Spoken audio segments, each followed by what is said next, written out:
I'm the sports professor Rick Horrow with Beyond the Scoreboard, an inside look at the trillion-dollar business of sports. This week, the longest tenured commissioner in all major sports and friend Gary Bettman. We also look at concussions, the Cubs' impact on baseball, the media, the NFL, the EPL, tennis and John McEnroe, and a lot of other issues. Trenny Kusnerik's take, my take, Snap, and a variety of other segments. Beyond the Scoreboard starts now.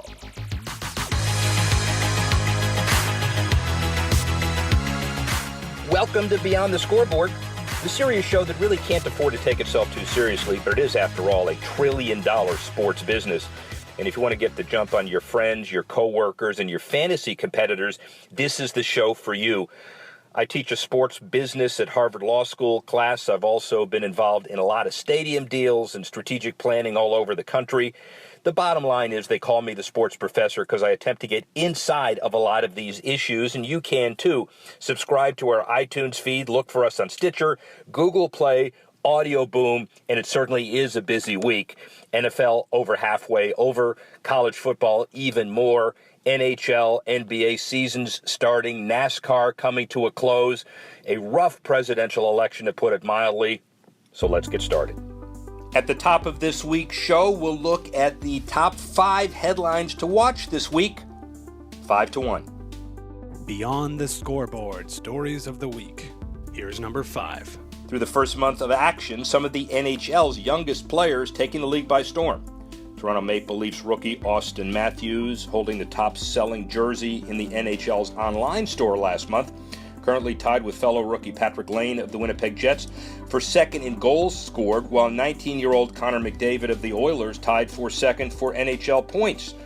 These 3 rookies, among others, proving huge sparks to the depressed state of Canadian hockey, as last year none of the 7 Canadian teams managed to make the NHL playoffs for the first time since 1970. Since I can remember it even longer.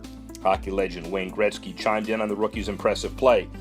Quote, "It's not just Austin and it's not just Connor. Some good young players on both teams and expectations go up with that," close quote. Here's my take. Good times for the NHL as the league readies for its Hall of Fame induction ceremony in Toronto. All leagues effectively are superstar driven, and the NHL's young talent injection helps accomplish that goal on the ice. League and team marketers should no doubt capitalize on the positive impacts in Toronto, Winnipeg, and other superstar-driven markets. That's number 5. Number 4. The NFL may soon be in serious legal trouble. According to New York Times, a New York state judge forcing the NFL to reveal something it's desperately tried to keep secret, how the league's medical officials handled the issue of brain injuries over the past 2 decades. Insurance companies now determine if the league knew more of the dangers of concussions and intentionally kept that information from players. And more than 5,000 retired NFL players have accused the league of not disclosing pertinent concussion-related information. So the case is central to whether the insurers will pay for a class action settlement brought up by the players over time. The NFL tried to get insurance companies to cover the past claims, but some of those insurance companies sued the league in response. The NFL likely to appeal the lower court judge's ruling. Here's my take. Another example of science and law jousting, and as concussion knowledge advances and as preventative techniques involve, insurers, plaintiffs, lawyers, and the industry attempts to be at the front of the line.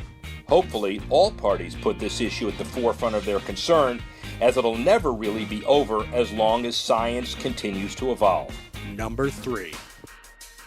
One of tennis's most outspoken individuals unhappy with the way the sport is being promoted. Former player and current on-air commentator John McEnroe dissatisfied with Nike's efforts in promoting its athletes. The Oregon-based sportswear juggernaut currently has some of the sport's biggest names on its roster, Rafa Nadal, Roger Federer, Serena Williams, among others, but McEnroe thinks the company's not doing enough to promote its athletes on TV. Quote, "We used to do some of the greatest Nike television commercials," he says. "I can't remember the last time I've seen one." McEnroe signed by Nike co-founder and chairman emeritus Phil Knight at a young age, despite his fair share of on-court antics. Added McEnroe, quote, "It's nice enough for Phil to keep me on board. We need to get out there and get ahead of the game again," close quote. Here's my take.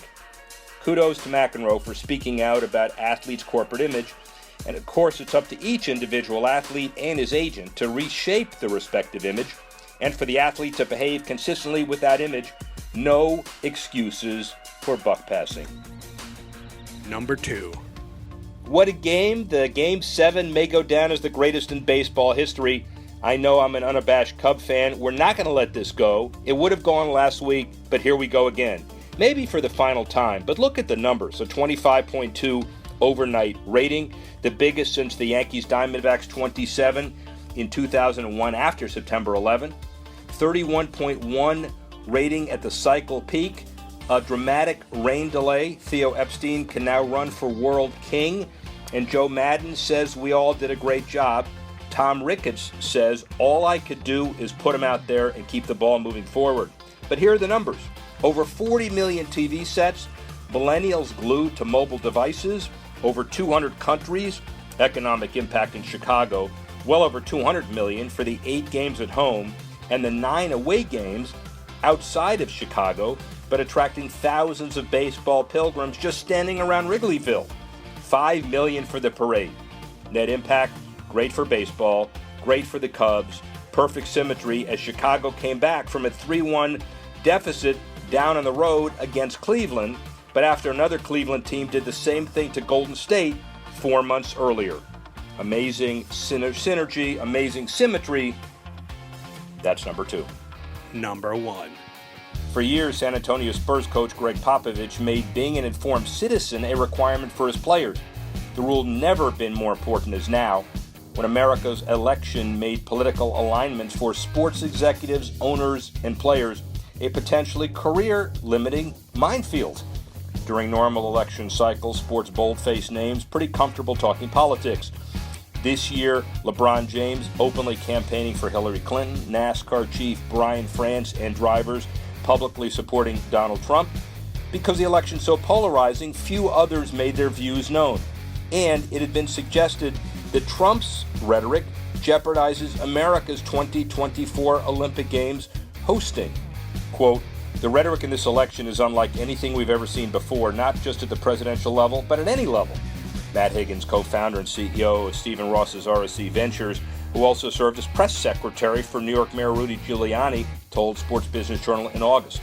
As the election has drawn to a close, we can only hope that after the dust settles, sports will be the unifying force like it was in Chicago, like it was in Cleveland, and like it has always been. And that's number 1.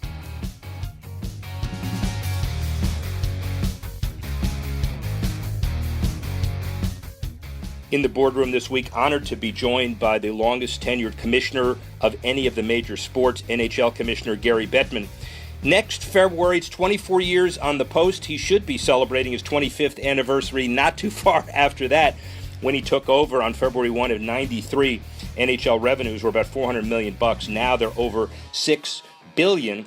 New York University Law, Cornell undergrad, worked at Proskauer under David Stern, New York law firm, but then learned his trade at the National Basketball Association. I was honored to know him first when we were trying to apply for an NBA expansion franchise in Miami, and he was the number 3 guy at the league and obviously emerged in the NBA and the NHL. Now a good friend. He's a member of the International Jewish Sports Hall of Fame, as well as an Executive of the Year numerous times by Sports Business Journal. Oversaw the expansion of the NHL in the U.S. and in Canada. Gary Bettman, one of the good guys in sports. Here he is now.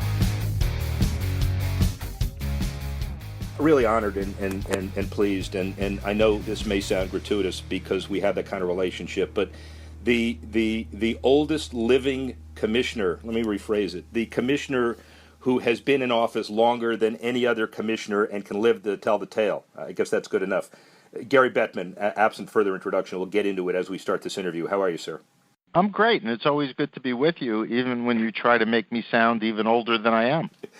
Well, we won't talk about your age, but we will say this, that you are now about to celebrate next February 1, the 24th year in office. So let me ask you a riddle. How is Gil Stein like Wally Pipp? Huh?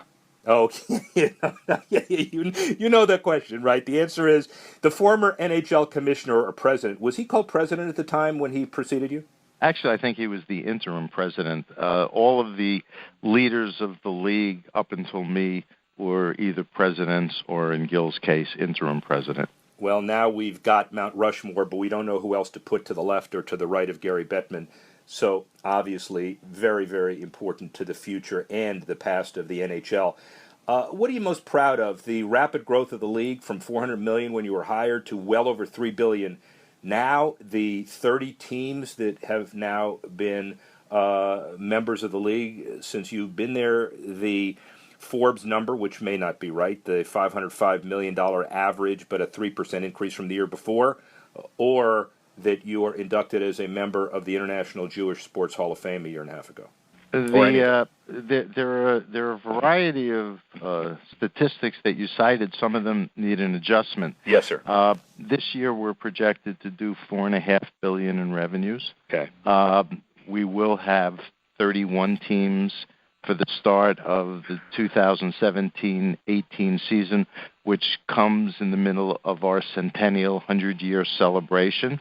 And we think those are very, very important. And, I don't put too much credence in what Forbes says the value of franchises is, because they don't have access to the numbers. And having just sold an expansion team in Las Vegas, I would suggest that amount, which has been reported in the media at $500 million, is the floor, not the average. Very well done. And, of course, the Jewish Hall of Fame is a big deal only because he's been honored in a lot of different contexts. And, of course, the honors keep coming, the Sports Executive of the Year, Sports Business Journal, and the like. But let's start quickly with training. So Proskauer Rose, this is a business show, and so that became very important for your early training after law school. And then from the NBA in 81, you played a number of different roles in the NBA. How important was diversity of training in your job as currently done? Well, there are a variety of factors, I think, that have given me a skill set that's applicable here. I have an undergraduate degree in labor relations from Cornell University. As you know, I went to law school at NYU and was a litigator. And the combination of those two things gives you the skills where you're supposed to be able to figure things out and go through processes that make things work, even if they tend to be complex or multifaceted. And then being at the NBA, when I went to the NBA, I think there were 25 employees, including support staff. It was at the beginning of the formative era for professional sports leagues, where we all collectively went from being basically scheduling arms and having the officials to really being major media and entertainment companies. And in the time that I've been here, things like the NHL Network or NHL.com or apps on mobile, email didn't exist at that time. And so the world for all of us in sports has undergone a tremendous transformation. But the best part of all of it is it's given our fans greatest connectivity to our game and our players that they've ever had. They can get what they want, when they want it, and how they want it. And to me, if you're a sports fan, particularly a hockey fan, this is a golden era of an opportunity to get all sorts of information and feel a part of the game more so than ever before. And at the same time, our game has never been more competitive, more entertaining, more exciting, which is why all of our metrics are still strong, so strong, and getting stronger. And we all understand that the Forbes numbers are only a function of general market indicators without necessarily the substance needed, and franchises are valued at what people choose to pay for them. And obviously you've stewarded this, if that's a word, in the right direction. Let's talk markets for a minute, and let's talk the big issues that any business has to be dealing with, especially sports businesses. First of all, markets. I don't know what it means because I'm not too bright, but Forbes did say that hockey is by far the most tribal of major North American sports. I guess they define it that over 80% of the revenue generated from local sources like tickets, luxury seating, advertising, television, etc. That being said, how important are solid local markets in your long-term calculation of franchise expansion, relocation, and the like? Well, first of all, the notion that we may be tribal, I think it brings together two independent variables that aren't necessarily related. We tend to have the most avid fans of the major sports. There's no question about that. And historically, we had the least national exposure of the four North American sports leagues. And until our most recent deal with NBC, not all of the games of the Stanley Cup playoffs were on national TV. And so there's a reason that the revenues as it relates to national television were less than the other leagues, and also your ability to follow the game. If you go back 30 years or so, if you were a hockey fan, if your team in your market wasn't in the playoffs or got eliminated, you were done watching hockey. And so the fact that our national revenues, which is really the one place where we may be behind the other sports, isn't at the same level, is more a function of history than anything else. And that's something we've worked to correct. And NBC in the States has been an extraordinarily good partner, giving us more platforms than we've ever had before. Well, and you've taken, when was Peter Puck? What years were that? Do you remember? Peter Puck go way, way back. Okay. I mean, you and I, as old as you want to make me seem, we were both kids. Peter Puck was CBS in the 60s, I think, maybe. I mean, Well, they tried to explain the game to the American audience when I grew up in Florida, and I remember trying to learn what icing was by Peter Puck. So Peter Puck, the Fox tracker, there were a lot of things that were done to attempt to expand beyond where you understood that this was. Well, local. but you're focusing more on the technology, which is fine. But my point was we didn't have the exposure nationally. Peter Puck was probably, as I think about it, the 70s. Yeah. But there was a long period of time where we didn't have the same level of national exposure, and that obviously had an impact, and that's something we've been working our way around. And one of the ways we're getting fans who tend to be more focused on their team is by having the outdoor games and other major events that causes hockey fans to want to focus on the game, even if their favorite team isn't playing. Well, so the television side of this, or the media side, obviously you've mentioned the Comcast deal, the NBC deal, and the $2 billion was important, but it's the exposure of the game, which is also important. It's right? both. It's both. Yeah. And I think there'd be no disagreement from any of the sports leagues on that. We, in this day and age of fragmentation in the television marketplace and cord cutting and everything else that's going on, having live sports is probably the most valuable programming that anybody can have without regard to what the platform is. You go up in 2 weeks to the Hockey Hall of Fame induction, and you've become, from my perspective, a hero in Canada. Although maybe not in Quebec and other places. We'll talk about that at some point. But the whole notion of what the current deal is by Rogers Media, etc., continues to grow the game north of the United States too, doesn't it? Our Rogers has been an extraordinary partner. We're in the early years of a 12-year arrangement for a bunch of money, which has been good. But more important than the money is we're getting tremendous exposure, whether or not it's the continuation of Hockey Night in Canada on Saturday nights, whether or not it's their Wednesday night games or Sunday night hometown hockey. Rogers is doing a great job of carrying our game, which they also do on a local level for some of our teams as well through their regionals. If you would have said a few years ago that you would have relied on baseball technology to help grow your game, people wouldn't have understood it. And obviously your deal with Major League Baseball Advanced Media reflects some vision and reflecting the understanding that you are actually compatible and synergistic with the technological advances of other sports and not competitive necessarily, right? Well, the analysis that I went through when we made the deal had a number of factors. First of all, I had immense confidence in Commissioner Manfred and Bob Bowman, both people I've known for a long period of time, and we have a very good relationship. But as important, BAM's technology and its ability to stream games and other video content has been extraordinary. They have been the leaders.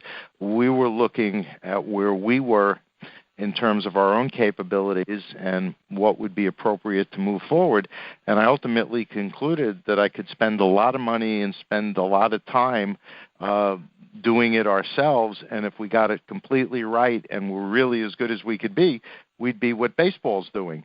So the opportunity to partner with baseball and provide year-round programming, which baseball and hockey together give you, represented an extraordinary opportunity for both of us to super serve our fans.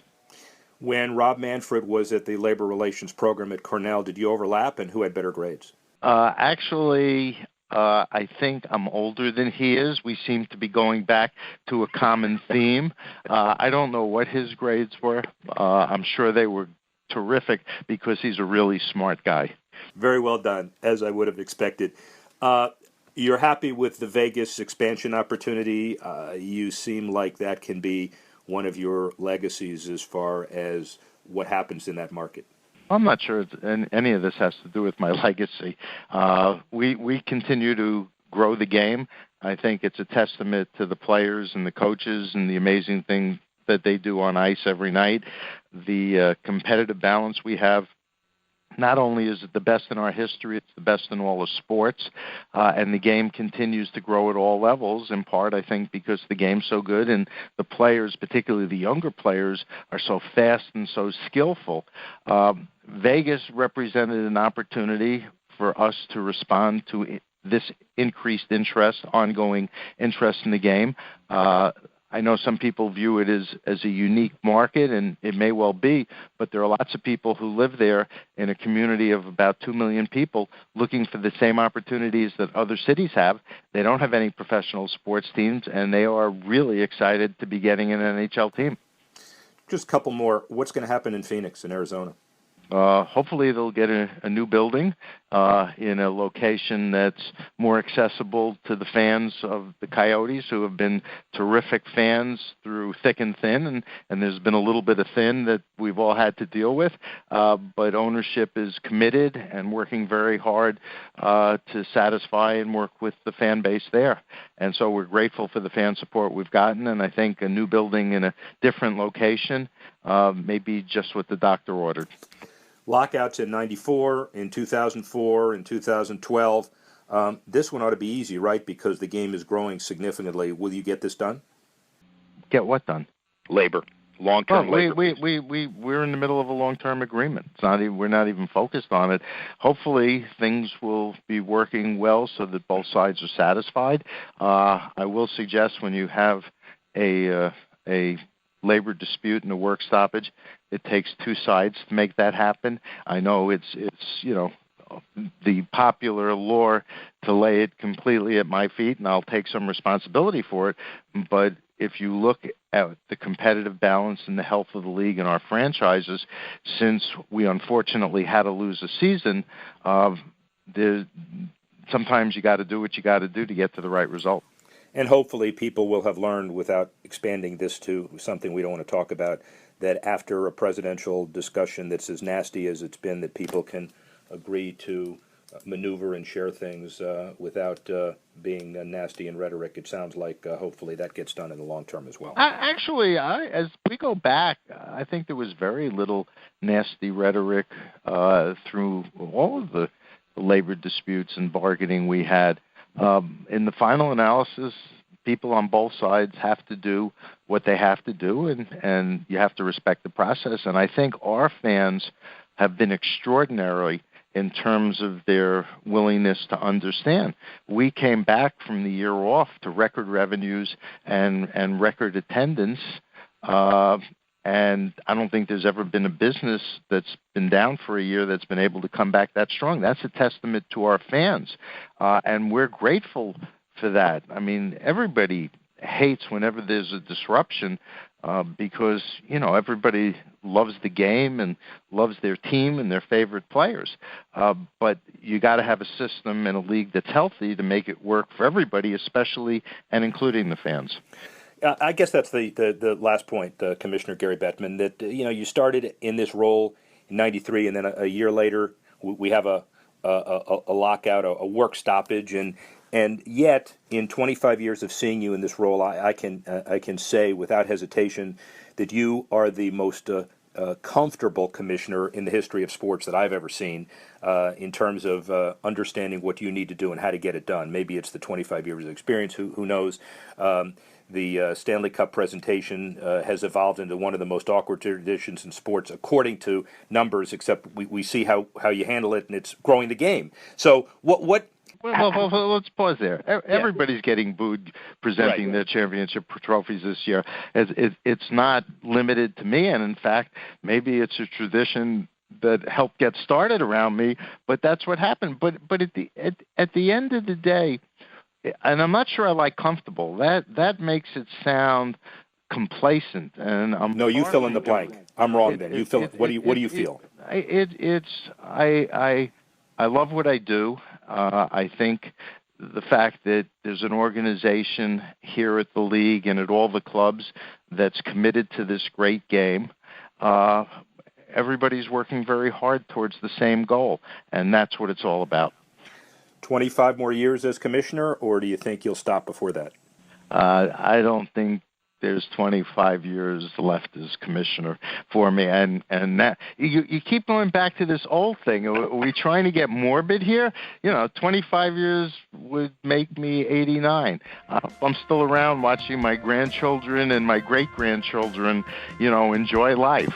But no, not that long. I love what I do. I'm going to keep doing it for a while because I have the energy, I have the passion, and it's just a great honor to wake up and be able to do this every day. You certainly do, and a great honor to do this. I really appreciate it. Commissioner Gary Bettman.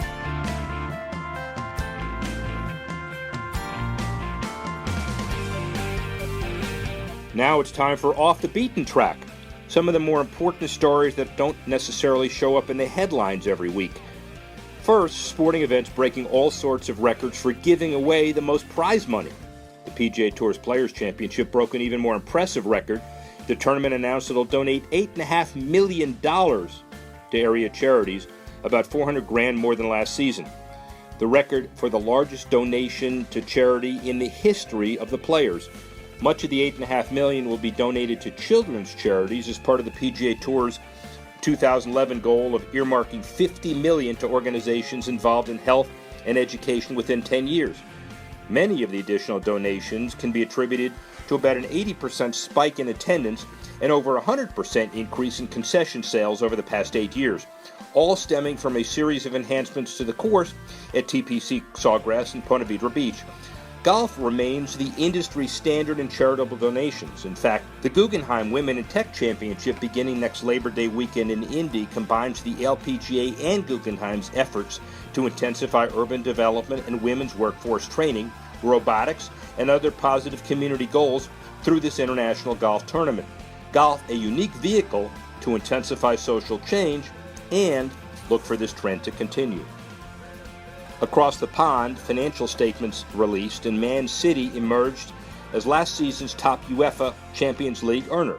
According to Reuters, the semi-finalist Man City raked in $93 million, slightly ahead of Real Madrid, earning about $88 million, and a record pot of nearly $1.5 billion. And despite only advancing to the round of 16, Italian champ Juventus came in third on the list, $81.1 million, because of UEFA's regional market share rules. The UEFA report states that every club earned $13.3 million for taking part in the group stage, plus bonuses for each win and draw. An additional bonus every time a team progresses through the knockout rounds. In terms of value on the national TV market allocated to each club, among other factors. And because of that, the last standing Italian side, Juventus, was able to earn more than most of the teams that finished ahead of them. But listen to this. While good for Man City, the numbers reflect the stark economic differences between international soccer and American leagues.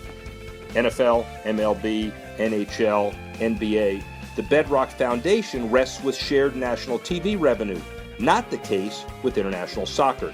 While mid-level and relegated teams attempt to evolve the system, look for top teams to continue to remain top teams. And finally, the Southern Hemisphere. The 2016 Summer Olympics in Rio came and went with their fair share of problems, but the residual effects still linger. 2 months since the game finished, but hundreds of workers still haven't been paid and planning to sue the local organizing committee to get their money. A majority, stadium announcers, freelance contractors, and others. Many noted this is the first time they experienced such a problem at the Olympics. Quote, "We've had robust conversations with other Olympics about payment, but it's always an open one. What's happening here, and no one is talking back. We're sitting in the dark. We're mushrooms at the moment," say some of the union guys. As we all thought, Olympic legacy issues drive how the Rio Olympics be perceived by historians. Atlanta, LA, London, Sydney, positive impacts over time. Sochi, Athens, Beijing, not so much.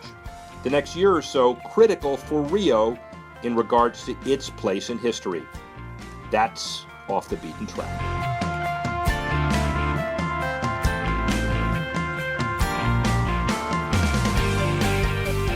Point counterpoint. Every week, every other week, we have to talk about the big issues of the week. And if you only heard me for a podcast, you'd be bored out of your mind. So we have a point, but we obviously have a counterpoint too. Trenny Kuznirik, how are you? I am well, Rick. How are you? I'm doing okay. We have a lot to talk about, but the first thing I want to talk about, and you agree that we're going to talk about it anyway. Yeah, I would think you'd be more than okay at this point. I think you'd still be riding Cloud 9. Riding Cloud 18 now. I'm wearing these shorts that I think you've seen of my Cubs loudmouth shorts playing on the golf course. And I don't really care if people like them or not because I've been waiting 108 years from the last time I was at the series. And now we're ready again. That Game 7 may go down in baseball history as one of the best games ever played. No one will ever know because it's all subjective. But what's your take on that? I mean, it definitely was one of the best games ever played. I mean, could you have any more drama? The Cubs go up. Everybody thinks they have it in the bag. And then the Indians come back and they tie it up on Rajai Davis. And then you've got a rain delay. I mean, honest to goodness, rain delay in Game 7 of the World Series. They come back out. The Cubs win it all. Curse is done. I don't know, though, if it quite matches the drama. And this wasn't a World Series game, but you go back to Game 7 in 2004 between the Yankees and the Red Sox. And I'm saying this not as a Red Sox, longtime fan or anything, but that because they were two such strong rivals, two teams with such a history. The Yankees had been winning for so long and they had the Red Sox number. That, to me, that Game 7, that whole stretch of games there might still top this series, but they're a very close 1-1A. Well, you are saying that as a longtime Red Sox fan. You're entitled to, but that's part of the argument. But I'm not. I'm a longtime Brewers fan, so my personal feelings are against the Cubs, of course. Yeah, the Harvey Keene days, the Robin Yount days. Yes. But this is special.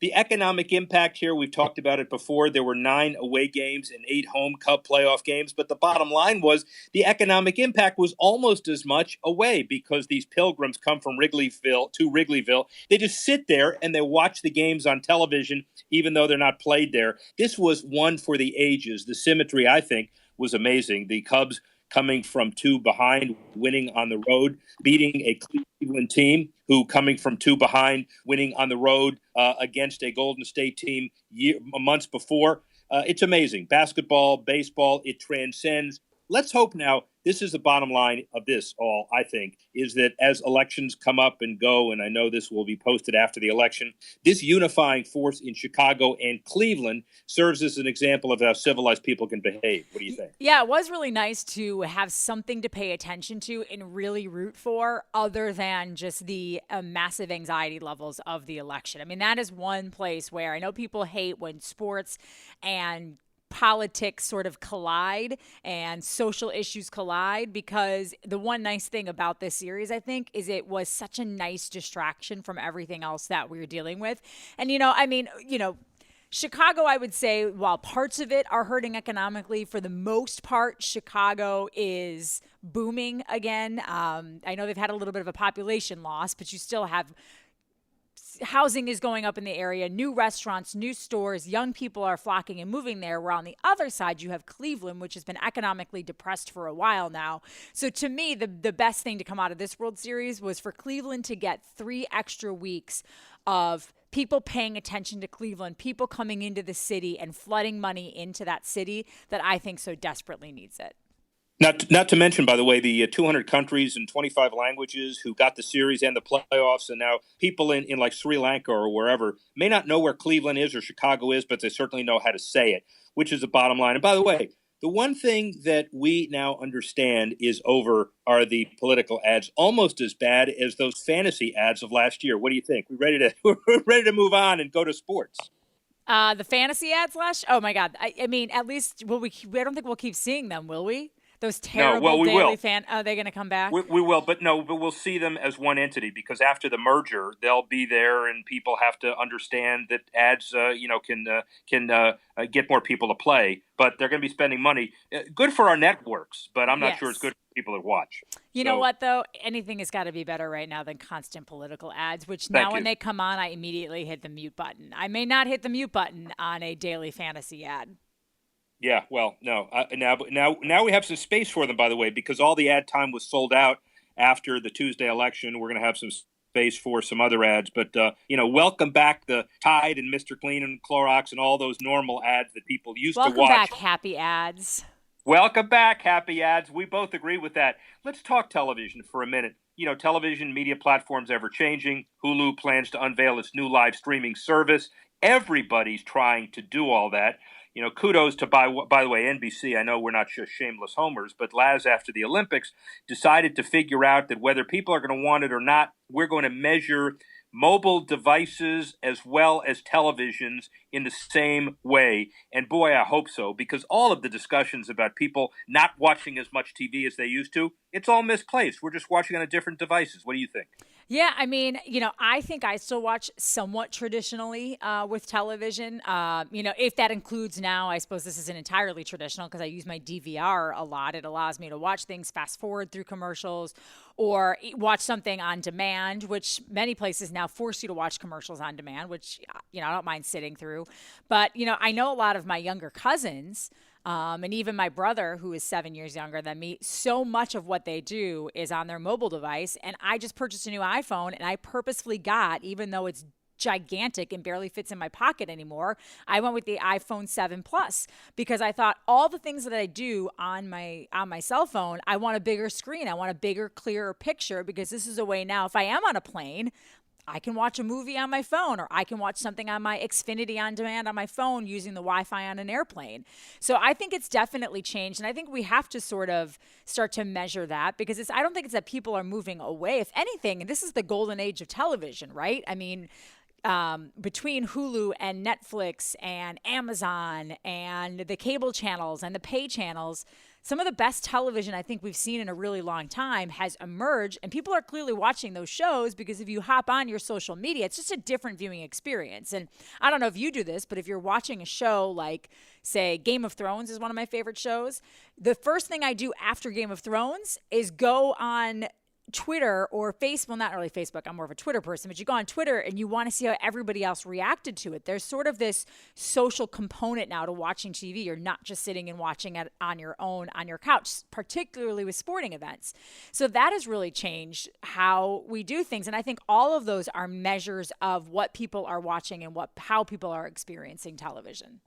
Couldn't agree more. And, the bottom line is that we've turned television sports watching from a experience that you could do solitaire if you want, but to a completely now social experience. And you don't have to be at the sports bar. You have to be facile or understand how to use Twitter or Facebook or otherwise and get in the middle of it. And so, when the NFL sells its rights to streaming in Europe, the London games, as well as the Thursday night games to Twitter, they know what they're doing, obviously, and it's a big deal. I don't watch with a lot of people because I don't have any friends, but you may be different. I like to be by myself, so a lot of times I watch alone. But with that said, I do make TV dates with some of my friends. Like, we have shows that we all like to watch together, be it The Fall, which just came out with their third season on Netflix, Westworld on HBO. My sister and I, we started watching This Is Us together, which is a new NBC show, and now we kind of, discuss that over, be it text message, or we FaceTime with each other afterwards. So even I think if you watch the individual show by yourself or the individual game by yourself, there's this community afterwards that you can have discussions about what you just finished watching, which I think is cool. And it's changing the way that we are viewing things. But people want to watch things when they want to watch them. No one wants to have to sit down at 8:00 Eastern and watch a show anymore. They want to be able to set the DVR or watch it on demand. Or, I was so irritated Sunday morning. I really wanted to watch Saturday Night Live from the night before because I didn't see it, but I forgot to set my DVR for it. But it wasn't on demand yet. And I literally was like, what do you mean it's not on demand? I can't believe we've become part of this like instantaneous society where we just assume everything that is going to be available to us when we want it. But I think that's how people want to watch things now. Difference in sports, though, because it is the ultimate reality TV, Yes. And sometimes you don't have that luxury. I tried today, and I was somewhat successful.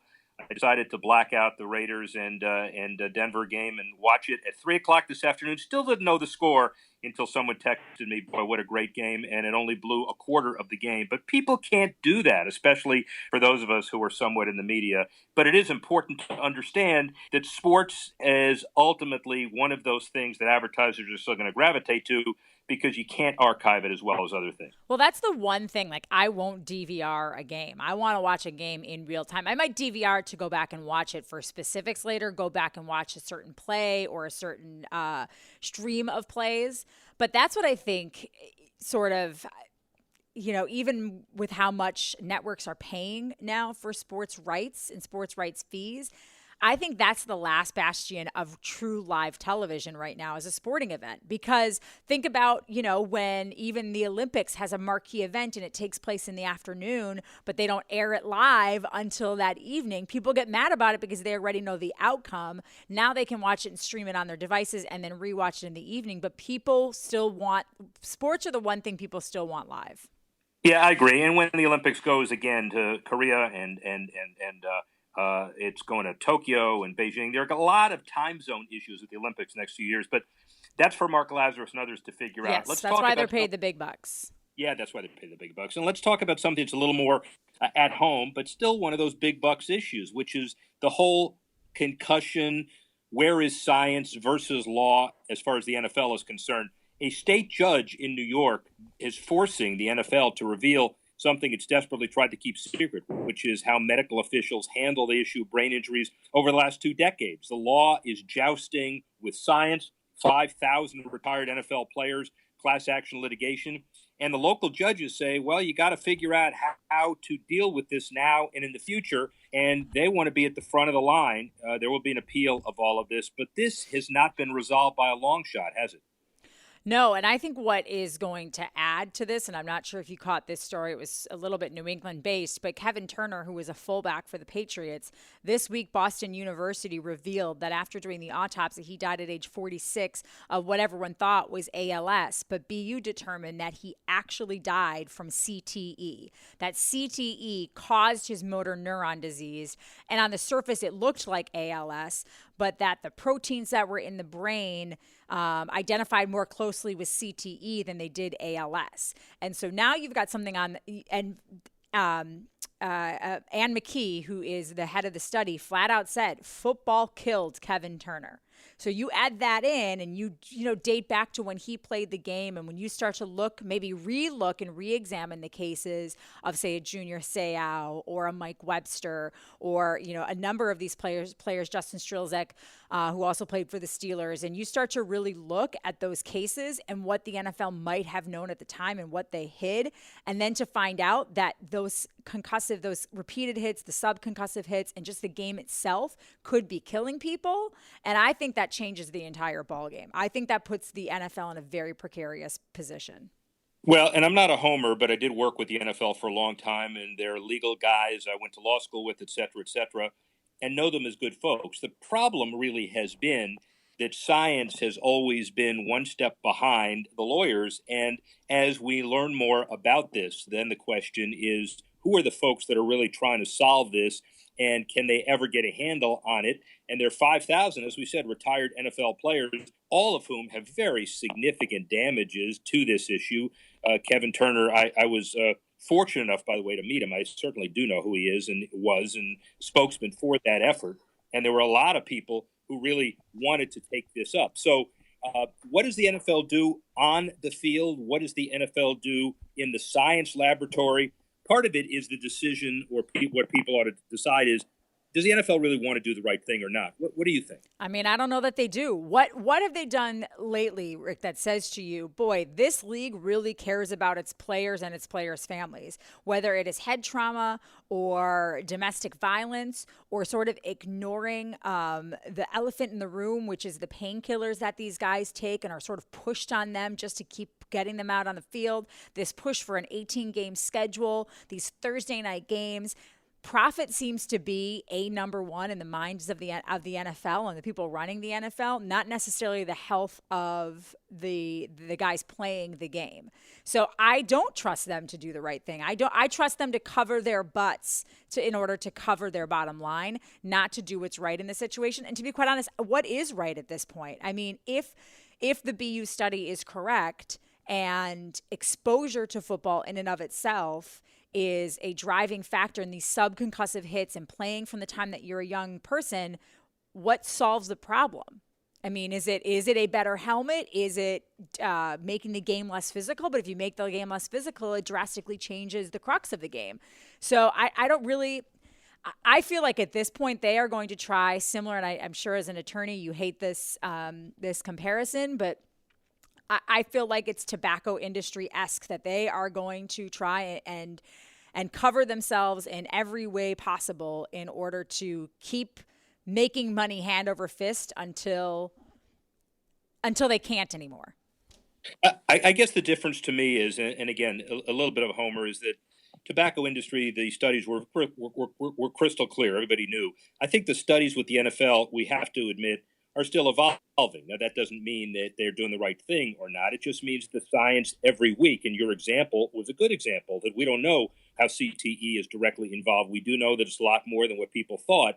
And whether the NFL is protecting their bottom line because they all want to make the money or because they want to do the right thing, it is scaring them enough to make sure they understand that this is a very important problem. Probably one of the biggest problems they may ever face. And when you look at the average franchise value of over $2.5 billion, one of the big asterisks is the big liability of where these lawsuits could be or couldn't be, kind of leading to the next issue. And believe me, we'll have a lot more time to talk about this in the next few years. But Ron Rivera spoke to Goodell.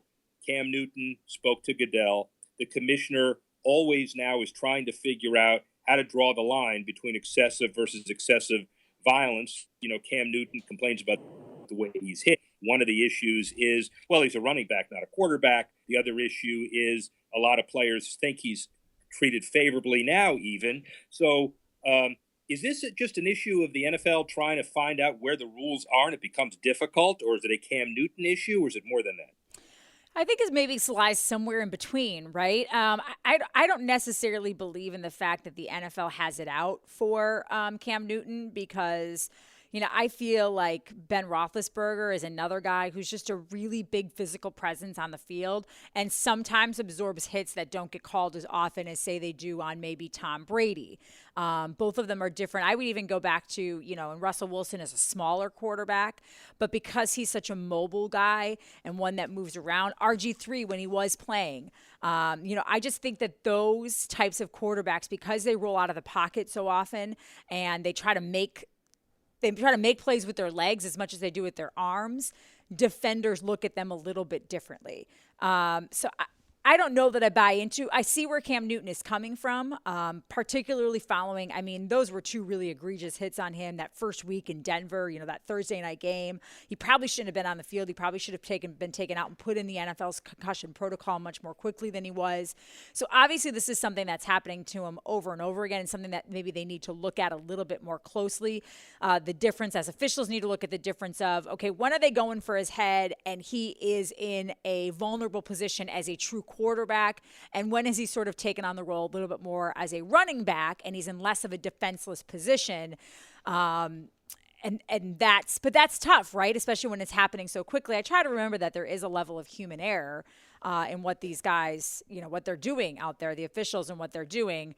But I think what Cam Newton and the Ron Rivera and everybody and these guys going to Roger Goodell and asking to look more closely at this, to me, what this says is these players are becoming more and more concerned about long-term health, and they're becoming more and more cognizant of it. And while they want to keep playing the game, I don't know that everybody's going to continue to play it with the same risk factors. They're seeing guys now walk away earlier in their careers, calling it a career when they're still at the peak of their athletic ability. Megatron comes to mind.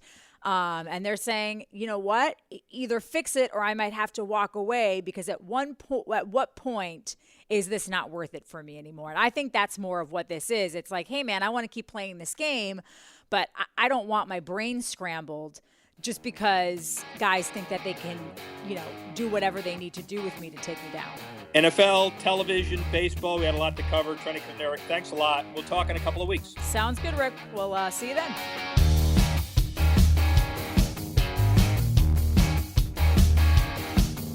It's time for Snap, the top 5 off-field team issues this week, 5-1. Number 5, Seattle Seahawks. They had a great week on the field, but off, the Seahawks, Sounders, and Trailblazers owner Paul Allen's investment firm Vulcan settled with Cayman Islands over damage to a coral reef, as reported by the Associated Press. Allen's 360-foot mega yacht to blame. Number 4, the Dolphins. They partnered with ride-sharing app Uber. Dolphins have integrated ride-sharing companies' drivers into Hard Rock Stadium and the team's transportation mix.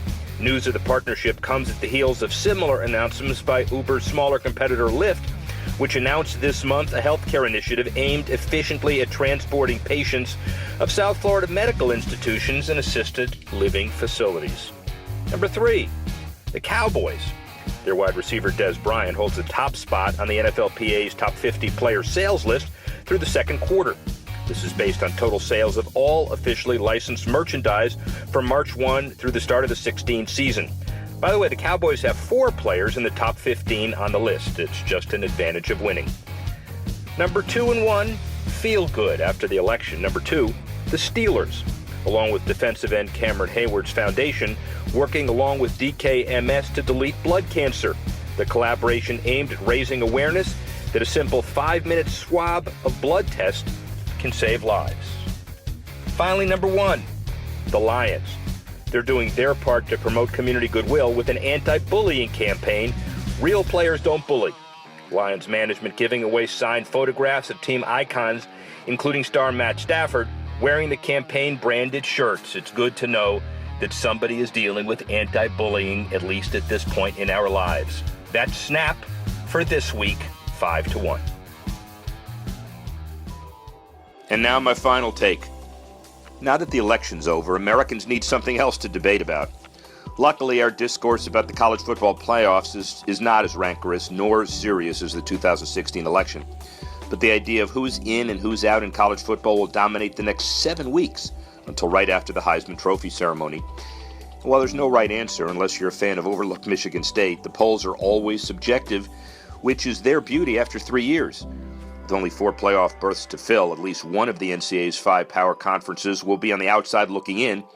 And if the playoffs had included 8 teams, we'd debate over 9, 16 over 17. It may soon comprise 6 teams instead of the current 4, in which case we'll debate over 7. In any case, the CFP is a welcome respite from the ominous, acrimonious debate of America's presidential election season. And whether we have 4 super conferences and the winners automatically go to the playoff, it'll be much easier. And until then, we're replacing gut-wrenching election controversy with a political football. Look at Texas A&M. They shouldn't have even been in the first week's top 4 ranks in the first place and received their fair amount of derision from pundits and fans accordingly. After they got blown out by Mississippi State last Saturday, they're out of the picture and will face the same scenario, albeit with different players, from now till about halfway between Thanksgiving and Christmas when the final rankings are released. Then, of course, we'll go into the inevitable annual debate mode about whether there are too many bowl games. This year, there are a record 41, including the Marmot Boca Raton Bowl on December 20 and the Franklin American Mortgage Music City Bowl in Nashville on December 30, just to name a couple. With college football at $9 billion annual revenue, there's little debate about its financial stability. There is, however, much jawing about coaches' pay. Buoyed by rising revenues, 36 of the top coaches are earning $3 million or more this year, up from 9 in 2011, and at least 33 coaches have guaranteed buyouts of at least $8 million, according to USA Today. Michigan's Jim Harbaugh leads the list, just over $9 million, rounding out the top 5. Alabama's Nick Saban, $6.9 million. Ohio State's Urban Meyer at $6 million. Oklahoma's Bob Stoops at $5.55 million. And Florida State's Jimbo Fisher at $5.25 million a year. And it's no coincidence, of course, that 3 of the names on the list, Saban, Harbaugh, and Meyer, coach teams ranked in this week's CFP Top 5. And at the end of the day, here's something we can all agree on. A new NCAA policy will finally reward schools that meet academic expectations for athletes starting in 2019. Helping our kids succeed is something we can all get behind. And that's my final take.